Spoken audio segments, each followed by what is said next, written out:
नमस्कार। कभी सोचा है कि एक ही तारीख, कैलेंडर का एक ही दिन अपने अंदर कितनी कहानियां समेटे हो सकता है? आज हम बात करेंगे 6 मार्च की। एक ऐसी तारीख जो खालसा के इतिहास में हमें बलिदान, जीत और एक नई शुरुआत, इन तीन बिल्कुल अलग-अलग दौर में ले जाती है।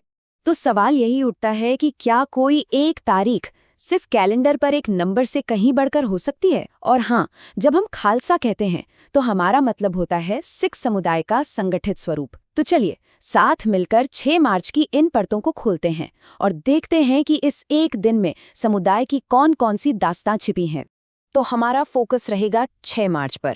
हमारा ये सफर हमें 3 अलग-अलग सदियों में ले जाएगा।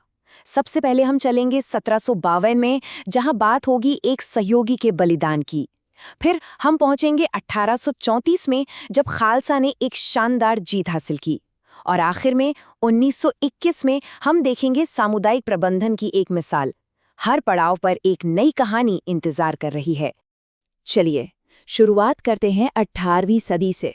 सोचिए, एक ऐसा दौर जब चारों तरफ उथल पुथल मची हुई थी। ऐसे समय में वफादारी और विश्वास यही सबसे बड़ी ताकत हुआ करती थी। और हमारी पहली कहानी एक ऐसे ही शख्स के महान त्याग की है।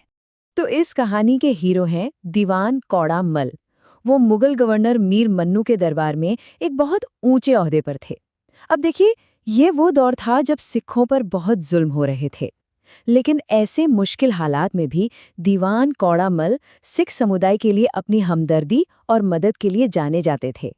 और जानते हैं, उनकी इसी दोस्ती और मदद की भावना की वजह से सिख उन्हें पार से मीठा मल कहकर बुलाते थे।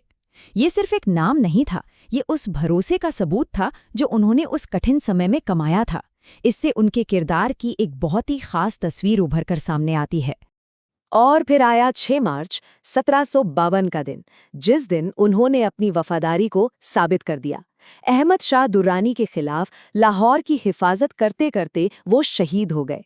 और उनके इसी बलिदान ने 6 मार्च की तारीख को एक शख्स के बेमिसाल त्याग की कहानी के साथ हमेशा हमेशा के लिए जोड़ दिया।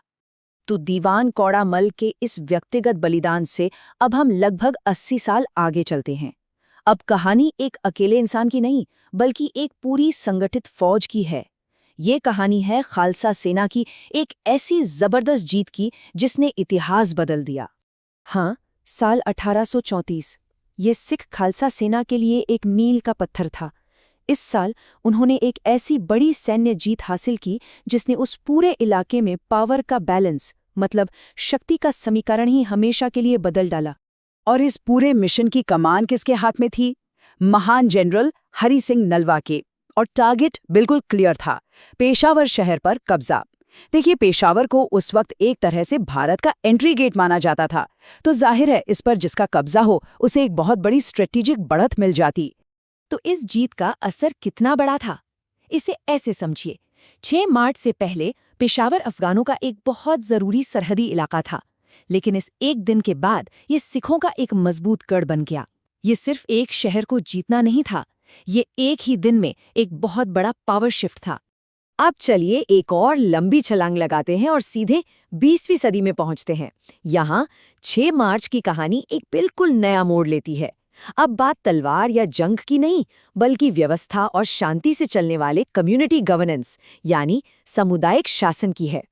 अच्छा, इस कहानी को समझने के लिए पहले एसजीपीसी के बारे में जानना जरूरी है।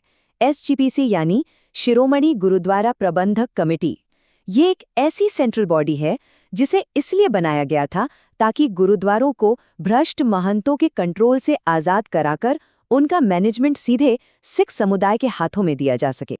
और 6 मार्च 1921 को यही हुआ।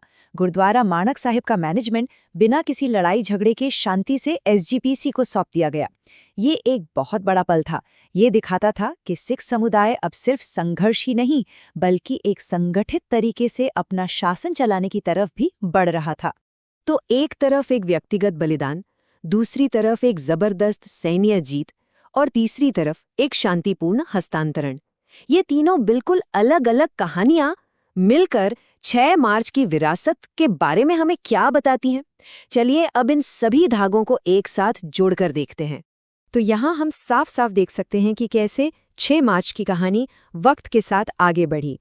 ये कहानी एक शख्स के बलिदान से शुरू हुई, फिर एक सामूहिक सैन्य ताकत के रूप में आगे बढ़ी और आखिरकार एक संगठित सामुदायिक प्रबंधन के तौर पर और मजबूत हुई।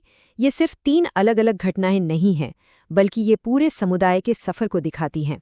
तो इससे सबसे बड़ा सबक क्या मिलता है? यही कि एक अकेली तारीख भी हमें इतिहास के कितने अलग-अलग रंग दिखा सकती है। ये हमें याद दिलाती है कि हिस्ट्री सिर्फ तारीखों और घटनाओं की लिस्ट नहीं होती, बल्कि ये बदलाव, विकास और लगातार आगे बढ़ते रहने की एक जिंदा कहानी है।